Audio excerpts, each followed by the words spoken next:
Cardo here. Thank you so much for joining us. And for the very first Cardo Cast of what is hopefully going to be many. And for today's show, I've got the one and only Sam Dowling, one of the DJ Select family, and he's going to kick us off for it. So be gentle. It is my first time. Same here. We're going to share the experience together. Yes, that's exactly it.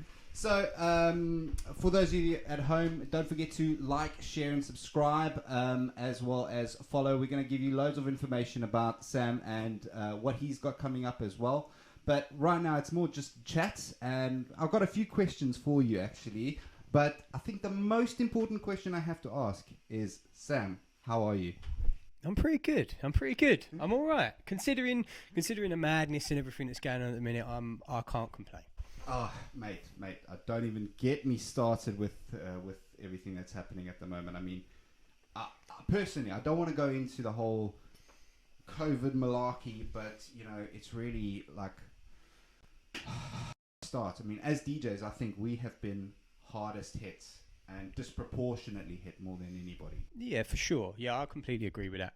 I mean, from my standpoint, as a full-time DJ, I know there's other guys that I was working, doing other jobs, doing sales, advertising and stuff, but then I decided to go full-time DJ and focus solely on that, and it's a big leap. Yeah, biting the bullet, scary. I think the scariest thing. I mean, I'm not quite at that stage, so fair play for you to doing it, but I mean, I had things that drove me to make that decision, but it was a decision that I had to make. I mean, I'm married now. I've got a wife and I've got kids. I've got another one on the way. And congrats. Let me stop you there and just say congrats. Thank you very much. Yeah, very excited. We've got about 4 weeks left. Oh, wow. Left, and got a little boy on the way. So. Wow. And you're running around doing podcasts. Yeah. Fair play. I love you, babe. I love you, babe. You got another cot to pay for, mate. You get out of there. Exactly, man. I've got to get out there, get hustling. But, you know, I made that decision, and I was like, I said to her, I can't do the half and half anymore. I have to, you know, go full hog into it. And for a while, it was good. I mean, 2019 was a banging year. And then 2020, you know, like, for me, it was, I got back from holiday. I went, because I always take holiday in Jan, because let's be honest, there's no work. It's quiet, yeah, exactly, yeah. And then I went to South Africa, came back literally just before lockdown happened, and then I had a month where I was expecting gigs. I was all supposed to be booked up at the end of February into March, and then everyone just started cancelling left, right, and centre. And then all of a sudden, I just saw the news, and then it was like, okay, so I haven't made my money this month. I'm not making money next month. And now we're a year down.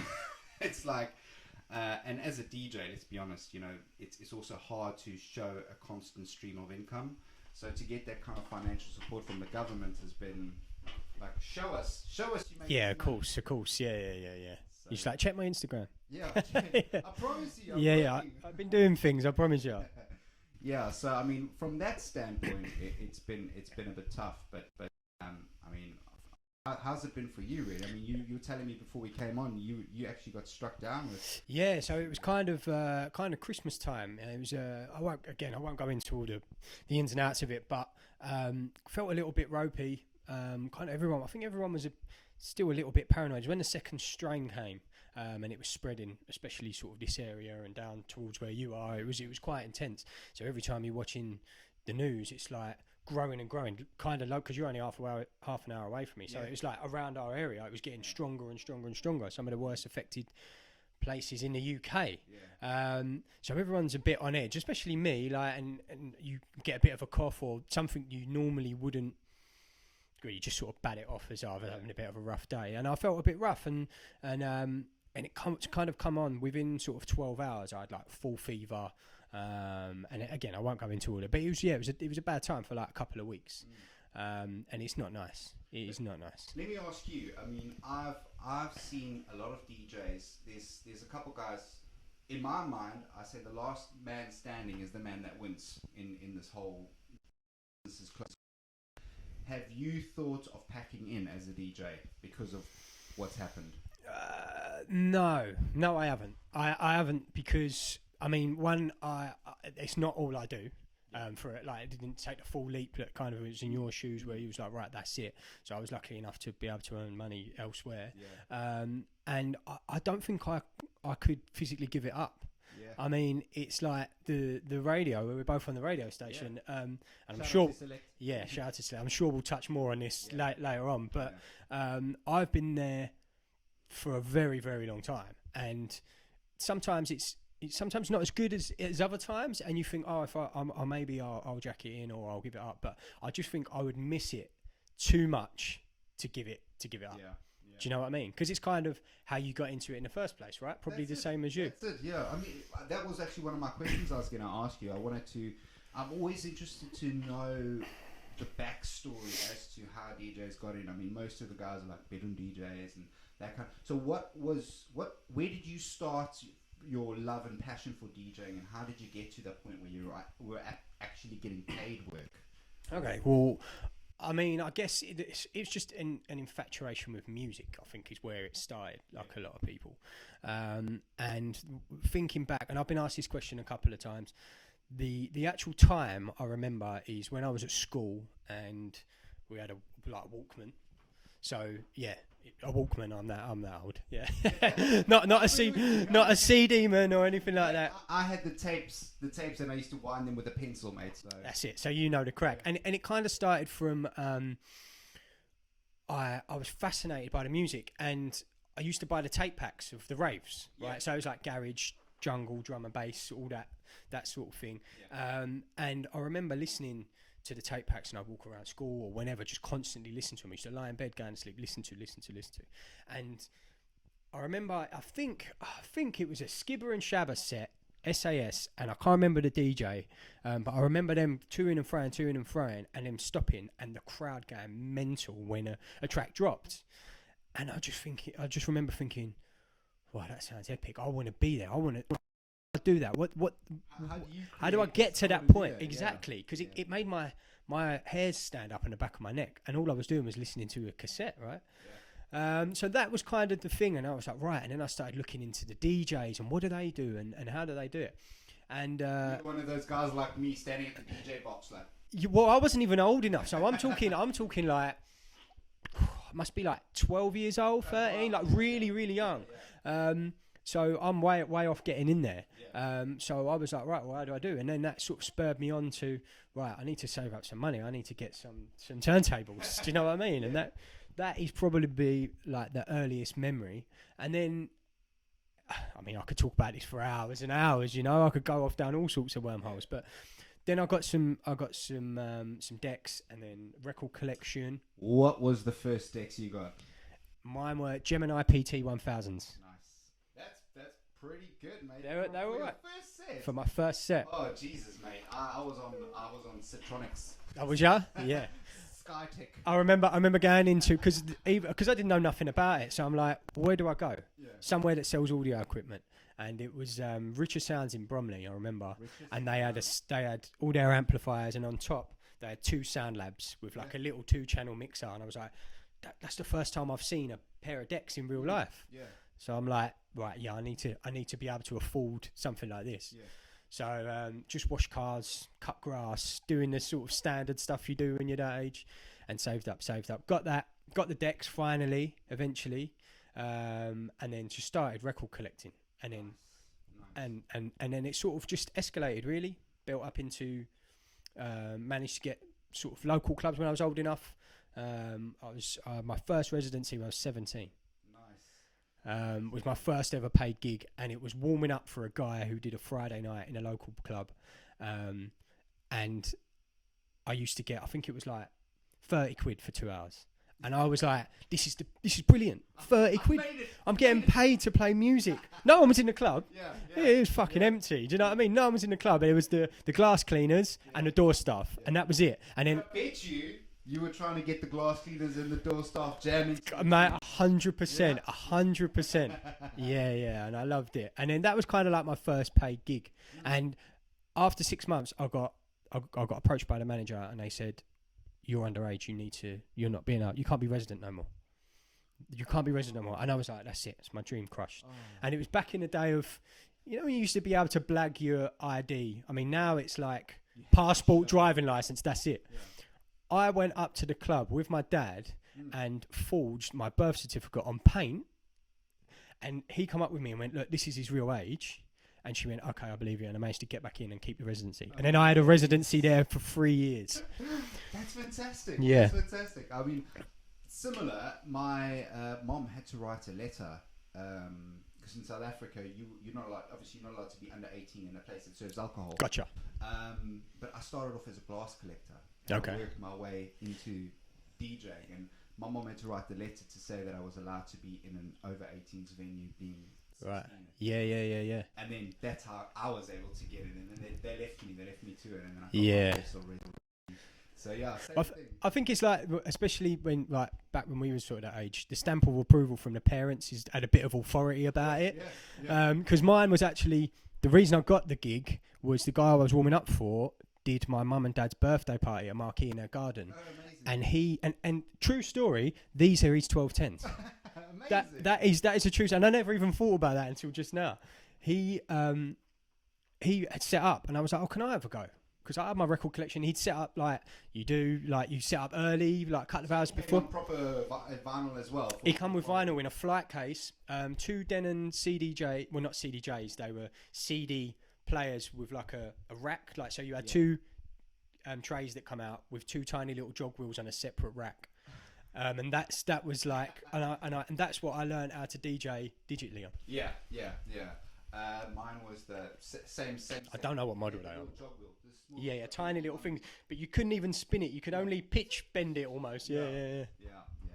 Back in the days, mate. You know, I think going through that is what makes the DJ. I mean, I worry about DJs and stuff because back in the day, like same as you. I mean, I look at your vinyl collection here, and I bet you if I give you. Like I say, you know, this kind of genre or that, you'll go in there, you'll know exactly what you're looking for. You'll be able to pull out a quick 15-minute set, no problem. And that's because of the knowledge and the time and the effort that it's taken you to find the vinyl and the love for it. And then that base that you have, then you're just building on that base. Whereas DJs that are coming now are so honed in on one special type of music. I only like EDM. I only like drum and bass. And then that's all they listen to. And I've played against other DJs that if I drift off the garage or drum and bass and I go more into a house variety, they struggle, or vice versa. Yeah, I'd agree with that. Yeah, I see. I mean, for yourself, I would imagine. I know that a lot of vinyl DJs, pure vinyl DJs, have got that versatility to be able to transition from hip hop to house and make it sound good and make it blend rather than just put another track.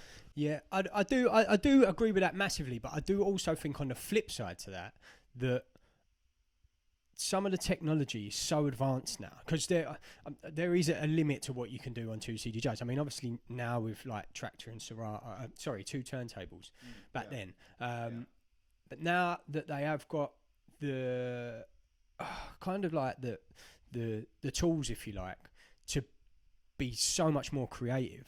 Yeah, you're not worried about a BPM and blending. You're now looking at the creative side. Yeah. Things like your pitch are not going to shift. That's one of my bugbears of when I actually started on belt drives because I didn't have enough money for direct drive, and you had to speed it up.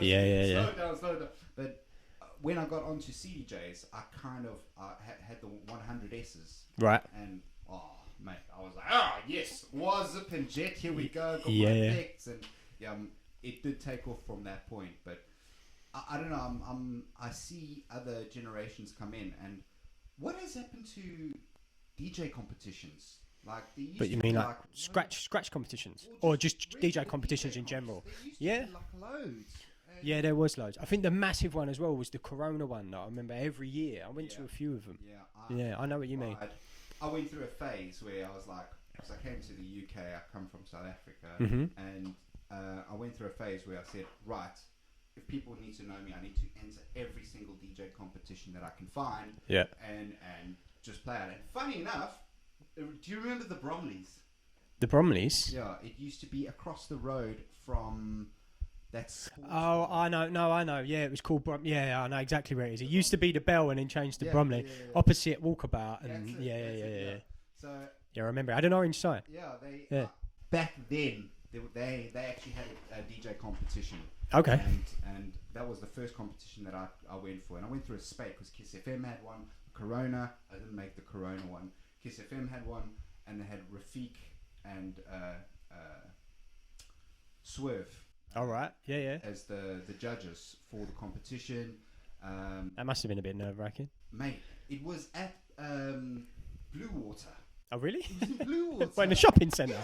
What, in the middle? Yeah. Like, so people could just walk in around. Yeah. So that's busiest bit. Yeah, so they had the DJ booth up on top, like on that area overlooking. Right. And then they had the DJs, and my mate phoned me up and said, they've just said about this DJ competition, it's closing tomorrow, you need to put in a 15-minute mega mix of whatever. So I put it in, and I went for it, and I didn't win. A 13-year-old kid won. Was it deserving, honestly? Oh, well, there you go. That makes it, yeah, at least you can swallow that pill a little bit. Yeah, it was this thing of like his dad, doctor, was like, oh, my son, he likes to play around in his room, so I just bought him these CDJ 2000s, whatever they are. And here's me scraping money to CDJs. But I cannot take it away from him, mate, because he came on there. Like, I play second, but the guy who won, the kid that won, or the guy that came third, I thought he was going to beat me because he was playing more of a harder selection. But his tune selection was spot on and everything like that. His mixing was spot on. And I'd done a very commercialized thing. But then this little 13-year-old kid came on, and he had prepped, you know. Yeah. Prepped, and he was scratching, and then he was transitioning, and then he was going and just putting in nice little samples of good tunes and making full use of all the effects on the CDJ. So here's me chopping and cutting. It didn't really beat, you know, but at least I got my foot in the door, and I got a massive bottle of CK1. That's the only. Oh, nice. Do you remember his name? Is it like a thorn in your side or no? Well, that means you've let it go. That means you've let it go. No, I let it go because he deserved to win. Yeah, fair play. And I was gutted because the winner got flown to New York to perform in a club in New York for Kiss FM. And obviously, Swerve and Rafiq. Rafiq was the winner of the DMC World Championships of that year. So, you know, it was like, but the fact that I got there, then I went, I did the Bromleys, and I got a couple of other gigs, and that is no longer.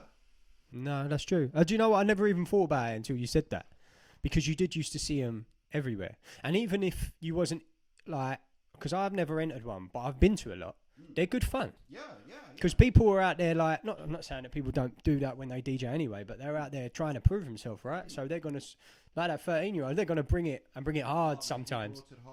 He brought it hard, and he got like, it was a nice pack for the winner. But the runner-ups, I mean, I was stoked. I got like a nice bag and everything, but you know that did stick in my mind, and I was like, I got to up my game. And I was like, how am I going to compete? You know, I'm already like in my mid-20s, and this kid is 13, and these up-and-comers are going to smash me.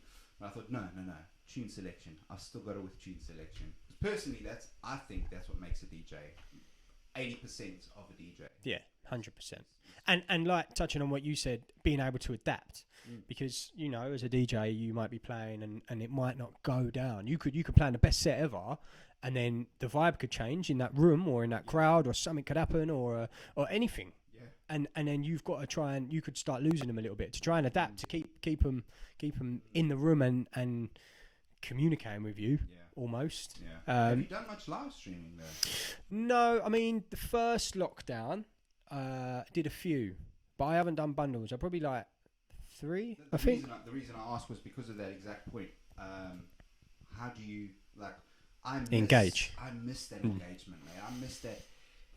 I mean, after the smoking ban, I stopped drinking in the clubs because you know, you have a couple of drinks and then like, I need a fag. You can't run Yeah, for sure. every 2 minutes. So I just packed it all in, and like I still got my fulfillment and my you know, just the love. It's a buzz, isn't it? Yeah. When you drop the right track at the right time and or a remix, you know, that people aren't expecting, and they just go, oh. It's like, yes, thank you. That's, and you go home buzzing. That is the best thing. That is the best thing, hands down. I completely agree with you. Completely. Even if it's like free, like if you, and we've probably played it. You play in a room, especially when you're up and coming. You'll play in a room with like 4 people in. Right. You'll do an hour set to no one. If one of them starts tapping their foot or just shaking their shoulders, you're like, right, I'm getting them here, I'm getting them. So you do know, and you know what I'm talking about. So you even start fighting, right, there's only 4 of them, but I'm going to fucking make all of them dance. The hips are going, yes, he's there, come on, crank it up a bit. Yeah, and then they go for a fag, and then you go, back to square one. Yeah, mate, but that's what I was talking about with like the younger generation of DJs. Who's giving those guys the chance? How are they getting in the door? Who's getting that opportunity? I mean, I'm not seeing it. That's from my perspective. Maybe because I'm 35 now, so yeah, same here, mate. I'm 34, so I'm with you. Yeah, I mean, did we say that on camera? No, we edit that bit out. I'm 25. Yeah, I'm 24. Yeah. Yeah, I mean, but you know what I said to myself, because I came to the UK specifically for my DJ career. Right. I didn't come for anything else. So how old was you when you come to the UK? Because I don't know that. So I'm interviewing you now, look. It's a conversation. Yeah. So I was actually 19 when I came to the UK, because must have been 19. Yeah, because I finished high school, and the bar that I was working at as a glass collector, on the Thursday nights I would DJ, but I would DJ funk. Right. So Okay. like James Brown. Yeah. Nice. And I loved. Back then, in South Africa, I loved Lock, Stock and Two Smoking Barrels. Right, okay. And Snatch. And all yeah. of those kind of Guy Ritchie films. And the soundtracks to those movies are so epic. They are epic, So I put them all together, and literally, because that's kind of where a lot of my... Back in the day, in South Africa, they had SABC 1, which was like one of the BBC channels, basically, over there. At midnight, they would have music videos just play through till 6 a.m. in the morning.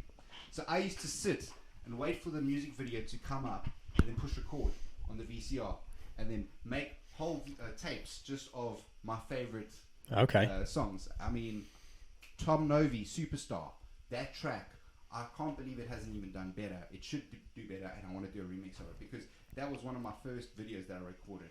I mean, this was before I even knew that I wanted to be a DJ. I've gone off on a tangent. But anyway, the thing is, I started playing at this club, bar, doing the funk and soul and stuff like that. And then it went later on, and I was playing. Somebody came and heard me. I didn't even know who they were. And they phoned me like the following week and said, "Hey, we heard you playing in this bar. Do you want to work on a cruise liner?" That's pretty epic. I was 2 weeks out of high school. So I was like, well, yeah, because I was 18 the first time around. So then, 2 weeks out of high school, they phoned me and said, "Do you want to work on a cruise line?" I said, "Sure, let's give it a go. Let's do it." So I went, and they put me on what's called the booze cruise, which is just a cruise around the harbour, and then they have the DJ, and everyone just drinks and gets drunk. Right. Yeah. Perfect. Yeah, it's great. Yeah. So I did that, and then the guy who ran the company and his and the other agent, basically, they sat and watched, and then at the end they were like, "Right, you need to sort this out, but you want to start next week." So, okay. And that was 2 years of sailing around the east coast of Africa, doing Mozambique, Madagascar, Mauritius, Seychelles, Zanzibar, Kenya, Egypt. I mean, that trumps my my Bromley number, doesn't it? It was epic, but it was hard work. I mean, and I came off that ship, and I said, if anybody wants to learn to be a DJ, you go work on a cruise liner, because this was the smallest cruise liner in the fleet. There's only about 1,500 passengers at most. I think it was 1,800, something along those lines. But they, every 3 to 5 days, or 5 to 7 days, depending on how long the cruise was, you'd have 1,000 or 1,500 new people come in, and my job was to be in the DJ box at 10:30 every night and play till close. Now, whatever time. What time was closing? Close was when I finished. Wow. When the place emptied. When the security. Last man standing kind of thing, yeah? Yeah. My record was 7:15 in the morning, unassisted. Wow. Unassisted. How many toilet breaks? Oh, man. Numerous runs. Actually, yeah. How far away was it? It's a straight shot because the DJ box, and there was a seating area, and then there's 2 passages down each side, so I could run either way to get to the toilet. But then people, the DJs watching this will understand what we're talking about. But obviously, people who ain't DJs, trying to get through a crowd. It's like, okay, 3 minutes and 2 minutes 48. Go. Yeah. Dash straight in, straight out. Zip. Come on, push it out. Oh, I've got 30 seconds. Next. And then breathe. Yeah. Sorted. I'm good for another hour or so. Yeah, and especially, and then you start drinking on top of that, and then you just, then you open the floodgates, mate. But yeah, I did that for 2 seasons, and I finished my contract on the way up to Italy. It's a 22-day cruise, basically, up from Cape Town all the way up the Horn. So is that every night for 22 days you play? Well, every day. So I was the guy was like, look, you can come off whenever you want. When you need a break, come off. Right. But obviously you don't get paid for that time. So I would stay on for as long as I could, and I would try and stay at least 3 to 4 week stints on the ship, but then take 1 cruise off and then come back. So I'd have 3 or 4 days off and then come back on. Yeah. And because it does, you get cabin fever. You're stuck on a ship, all you see is water. Those it bugs some people. The only thing that kills me was the fact that you DJ every night. So it's alright because I would sleep when I get into my cabin, and then I would wake up for lunch, have lunch as my breakfast, go back to my cabin, kit for a bit, or watch some telly or whatever, go for a swim or go to the gym, and then get ready, go for my set. And that was my life, just over and over. DJ. Like Groundhog Day. Hey? Like Groundhog Day. Pretty much Groundhog Day. And I tell you what, it was epic, but it was hard work because of that constant. But I saw Fatboyslim's Beach Boutique 2 Epic. on DVD. My friend had it in his cabin, and he was a DJ as well. He was actually one of the musicians, but he was also a DJ, so he kept his decks in the cabin. Right. So he's like, oh, you got to see this. This is Brighton. This is amazing. So I watched it, and I was hooked. I was like, this is where I want to be. This is where I have to go. So I finished my contract in Italy, and then the cruise director said, because I got a Portuguese passport, he said, oh, you don't have to go back to South Africa. You can just, the plane ticket will just give you the money. I said, okay. And then he let me, the cruise director, the hotel manager of the ship, let me stay in the ship in Genoa for 4 days, because they were going to try and put me onto the northern trip, which is the Norwegian fjords. Right. So 6 months it stays in the northern hemisphere, 6 months in the southern. So I was trying to get on the second 6 month up top, and then he said, no, look, it didn't work. You don't speak German. We need a German-speaking DJ. I was like, okay, that's fine. So they gave me the cash. I took the cash. I looked on the map, and I said, I want to DJ in Brighton, because that's where Fatboyslim is. But I also want to make sure that I'm in London. So I look halfway, and that's where I'm going to base myself. And that was Seven Oaks. Right. But then I looked at the property prices. Yeah, and thought, no, maybe I won't. I was like, Tunbridge. So I ended up in Tunbridge Wells, basically, and I came here with literally 500 quid in my back pocket. I bought a pair of Wharfdale speakers, yes, and a Yamaha PS5000 amplifier, and a new Mix Track 1. And that was it. I was like, right, I'm going to do this. And then I just plowed away. Went to Brighton and got laughed at in every club I went to. Yeah. This was back when Honey Club. Do you remember? Yeah. Oh, yeah. Man, I was so desperate. And I had the, everything. I was like so ready to promote myself. I had mixes, CDs, yeah. everything. I walked into audio first, which was the roundabout. Walked into audio. I was like, hey guys, I'm a new DJ.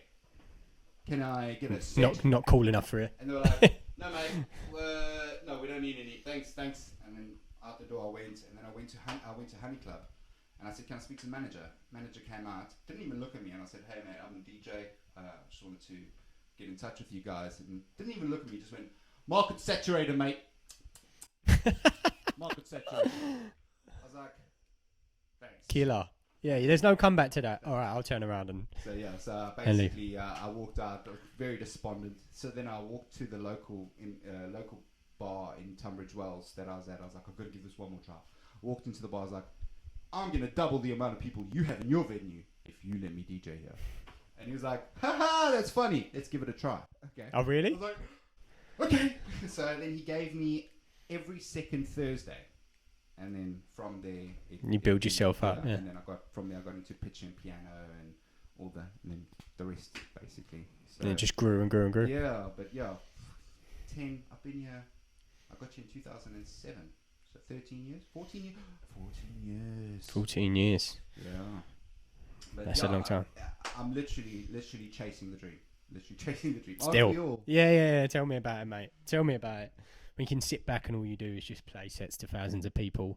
That is the dream, right? But it's the dream, but you know, the journey for me is also like what I'm enjoying. Yeah. Because there's a great movie,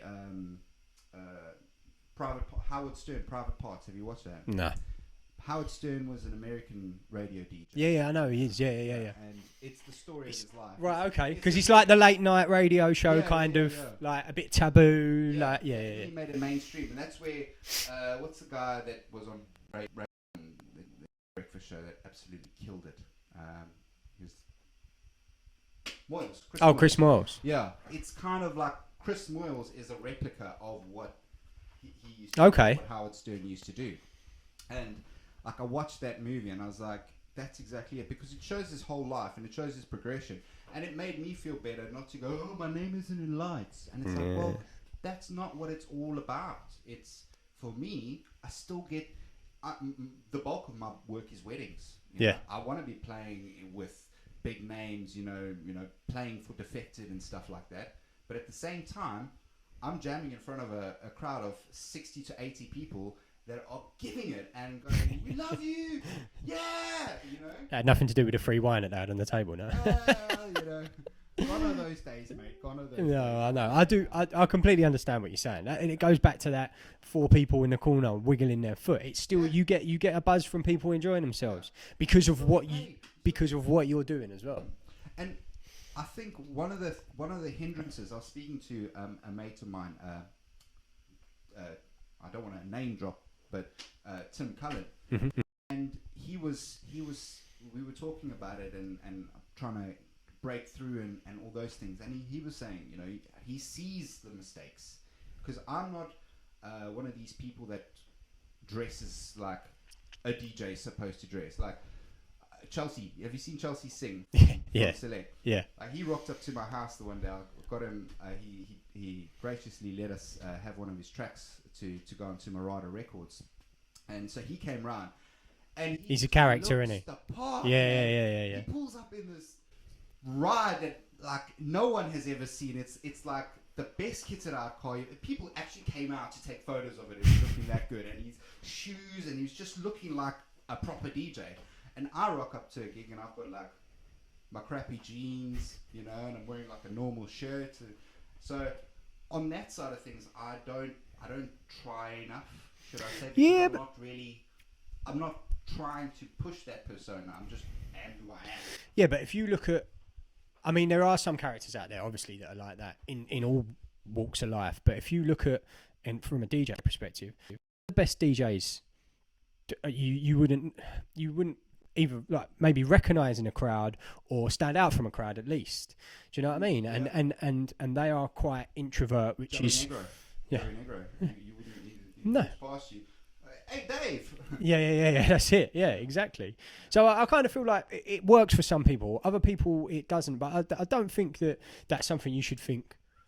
Oh, I need to be a bit more stand out-ish or a bit more Larry or whatever. I'm happy that even if I don't reach that level of getting to the stars, I have been able to pay the rent, put food in the cupboards, and provide for my family of being a pokey your average Friday or Saturday night DJ in a club. Yeah, for people sure. don't realize that. I get asked the question, how do you actually make a living? And I ask myself that as well. Yeah, but it's through some hard work as well. Yeah, I mean, but it is that dedication. It's like, it was that thing. I was going to be a stockbroker. Right. Growing up in high school, that was where my A levels were taking me. And then 16, I was like, I'm going to be a DJ.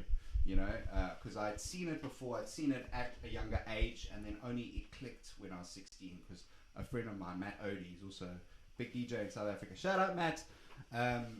He used to have a little system in his place, and we used to go jam together. And it was only because of that I was able to kind of break out, as it were. To learn it myself. Oh.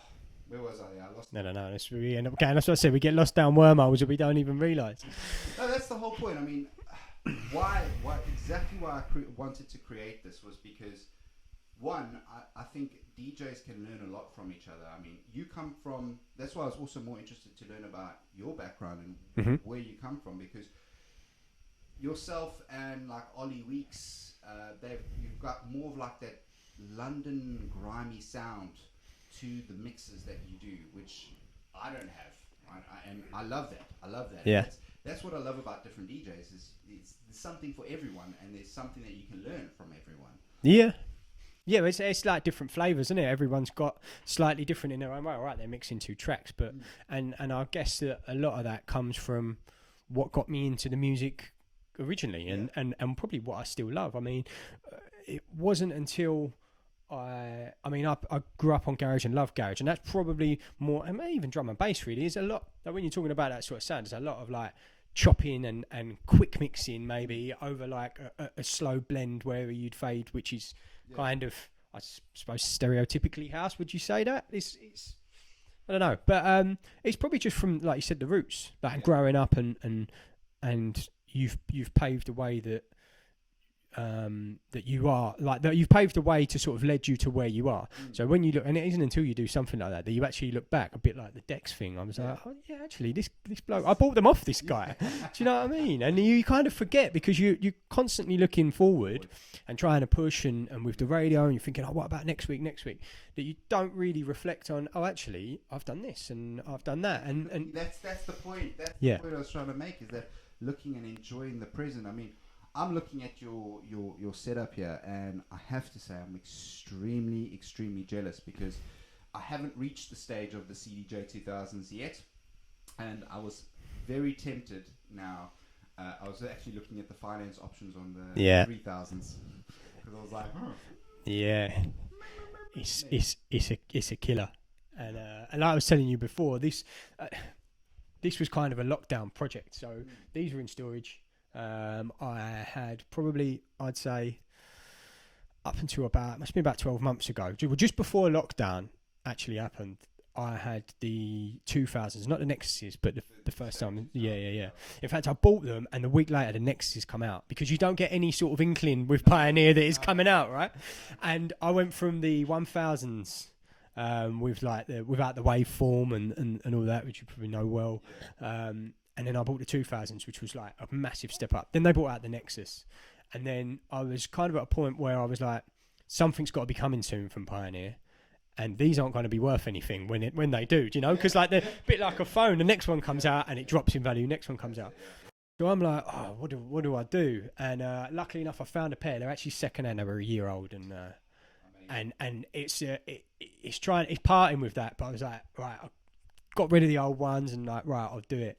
And then and over lockdown, over Christmas, when I had the corona, I sort of come out of that and was like, oh, do you know what, and I had a lot of time to just sit around, because I'm normally quite busy person, and don't like sitting around. So I was like, oh, what can I do? And I'm thinking, I've got all that music up there and I miss playing my vinyl. So hence why there was a double bed in here before, and it got booted out, and hence why we're now in a studio. In the spare room. Just adjusting the lights to get us a bit brighter in here. There we go. That's all right. Should we kick that main light up? It's all right. I can do post. Oh, okay. edit out. But yeah, so it was kind of a bit of boredom and missing probably a bit of nostalgia, really. And then I feel like it's brought a little bug back. Yeah, I mean, just the beauty of having them set out. I think that's one of the biggest problems, especially for myself, is like I'd love to be able to pull out vinyl and have that place to do it, but when you don't have that spot, it's an effort. It's an hour to get it all connected up nicely, find your tunes, play them, and then the wife comes and says, pack it away. Well, that's exactly the reason why I wanted this sort of space. Yeah. It's a space so you can just turn it on, play. And I see you got your screen then, your Mac. Are you also doing production? I mean, I tried to get into production a very long time ago, so I'm having a play around. Trying to learn. Ableton. Yeah, Ableton. Ableton. I remember, this is years ago, and I am, especially for a DJ, computer illiterate. I am not good on computers whatsoever. And I remember the first sort of touch on production that I had was, because I used to love making sort of almost bootlegs or edits, but the only way I knew how to do it was an a cappella and an instrumental on the turntables. Yeah. Yeah. And I used to love that. So get into the first thing I touched on was Cubase and Reason. And shout out to Propeller Head. Yeah, Propeller Head. And but I just didn't know enough. Yeah. And I didn't have the patience, to be honest with you. And at that stage I could mix, so I'd sit down for a couple of hours. I knew what I wanted to try and do, but I couldn't do it, got frustrated, and in the end I just binned it. And thought, well, I just make edits and stuff. And what I did, I had a CD recorder, and I used to record it live, play get the tracks ready, and then play it. You might have a second or two at the beginning. Play the thingies, record it, and then I'd play it in my set. Amazing. But it was a bit ropey. But that's how the remixes in South Africa, there's one massive tune out there, and that's pretty much done exactly the same way. They do that, and in some way it's got a nice grittiness when you do it that way, because you've got like a real kind of mixed sound to it. Yeah. I mean, nowadays I'm there because I was on Ableton. Okay. And then I couldn't do Ableton because I was like, okay, well then the only way I actually saw Ableton was going to work well for me is if I had a launch pad. Okay. And I didn't have enough money for a launch pad, and I was like, no, it's fine. And then my mate hooked me up with this epic. It was a 2007 MacBook Pro, and I was like, yes. So then I went on to Logic. Okay. And then from there I was like, I've got Ableton, but I hardly use it. Yeah, it's there if it's needed, kind of thing. So like my mate's Dan Healy, he's showing me Ableton. You got to do this. I'm like, that actually looks very similar now, because they're actually all the digital audio workstations are all kind of not merging but copying a little bit. Like, okay, because Logic now have, because in Ableton you've got your loops, and you just push play, and then the whole loop all links goes, depending on which arrangement you're looking in. They've now applied that, so now you can have loops. So when you open up a new thing in Logic, you can choose whether or not to do it in like a loop form. So to get those Ableton users over to yeah. So trying to dangle the carrot. Pretty much. So I'm still in that phase, but I saw your screen and well, it's this. I mean, this is about 2 months old. All right. So it's it is a little bit. But Ableton's on there, and I'm having a play around, and luckily enough, the missus is a DJ as well, so she's doing exactly the same. Yes, mate. Next time we've got to get her. We'll get her on one. So that when you see this coming out, she'll be episode. But let's hope. Yeah. But, mate, thank you so much, Sam. It's been an absolute pleasure to be over here and having a chat with you. Before we end, I wanted to ask you. Obviously, you've got your set on Select. What day are you on at the moment? Thursdays. I've just Thursdays. It is my 14th year on Select. So, in fact, the year that you come to the UK was when I started Select. Jesus. And I've just changed shows. Only it's Thursday. I used to do 8 till 10. And I did that for about 9 years, and I've moved further forward to more of a drive time, like 6 till 8. Nice. Yeah. Mine's 4 till 6 on a Tuesday. Yeah. I love the station. I love the channel because I've been on other radio stations and Select family is just so nice. I mean, shout out to everyone in the Select family, but I'm buzzing about what's coming. Yeah, there's a lot of good things coming from Selecting. Did you see talking about the 3000s and the 2000s? Do you know they've cut the holes for the 3000s? Okay. So that I see. I didn't notice that. I did see that they were a little bit lower. Yeah. It's a bit bigger, and it's like, wow, That was a gap. It's like, oh, well, we preempting. Yeah. It's not coming, but Just in case. We might be running. But I've had a look there, and because I asked them about the jingle palette as well, and they're going touchscreen as well. Yeah. I know. I spoke to the boys, and they said so. There's a lot of exciting things. I can't wait. Mate. I cannot wait. But this is also why before things kick off, to get to know more of the people on Select, because obviously I've got Mascanada coming up. I'm hopefully going to get Mr. Joshua Roberts in as well. Yes. And Josh Parkinson, I'm coming for you next week.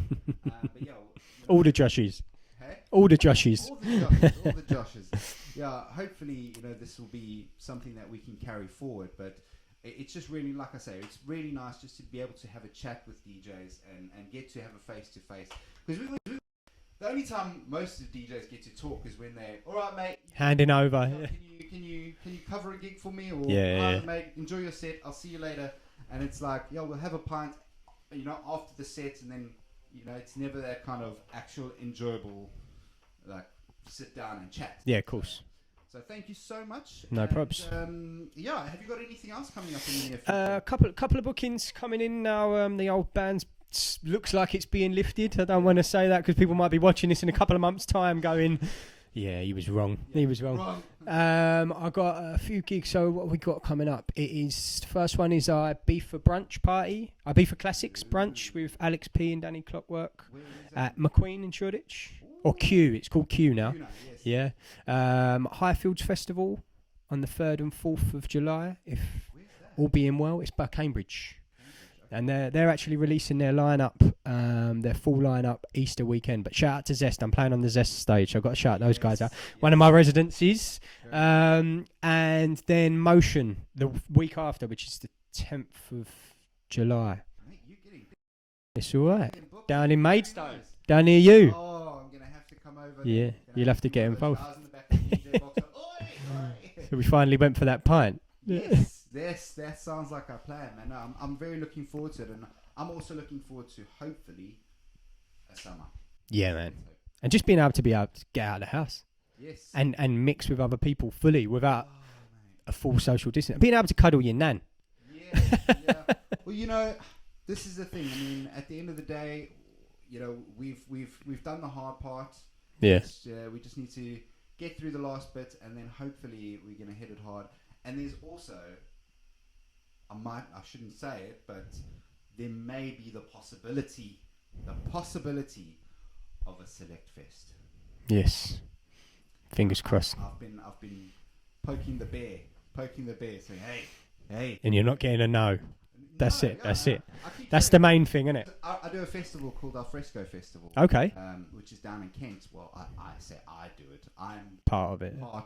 Very small part of a big organisation. I'm one of the production managers, and so we do epic festivals during the summer. And it's more like Balearic house music, but really chill for the whole family.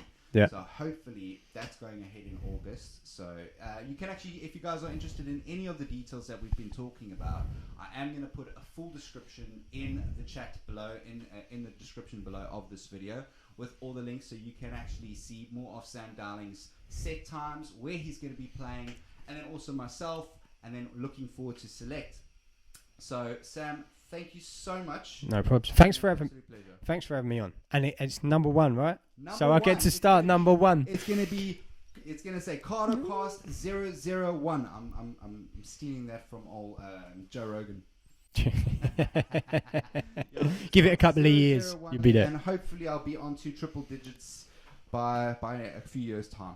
Yeah, fingers crossed, mate. We'll see. But thank you so much, and hopefully we'll be partying together very soon. Fingers crossed. Ciao for Cheers, now. mate.